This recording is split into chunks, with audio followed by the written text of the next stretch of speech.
আপনারা জানেন শারীরিক শিক্ষা কেন্দ্রের এই মাঠটি বর্ষাকালে পানি অনেক নিচু হওয়ার কারণে পানি বেঁধে থাকে এবং দীর্ঘদিন ধরে পানি বেঁধে জায়গাটা নষ্ট হয়ে যায়। তো এইটা সবচেয়ে জরুরি ছিল এবং শিক্ষার্থীদের অনেক বড় একটা চাওয়া ছিল মাঠটা যাতে ঠিক করা হয়। তো তারই আলোকে আমরা বিসিবি থেকে 2 কোটি টাকা কিছুদিন আগে পেয়েছি এবং ওইটার কাজ শুরু হয়ে গেছে। খুব শীঘ্রই টেন্ডার হবে এবং এটার কাজ শুরু হবে।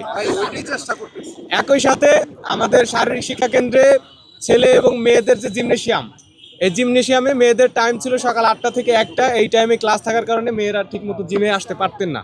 তো তারই আলোকে আমরা একটা নতুন জিমনেশিয়াম করতেছি। সারাদিন ছেলে এবং মেয়ে উভয়েই আমাদের শারীরিক শিক্ষা কেন্দ্রে এসে জিম করতে পারবে। একটা জিমনেশিয়াম ছেলেদের, একটা জিমনেশিয়াম মেয়েদের।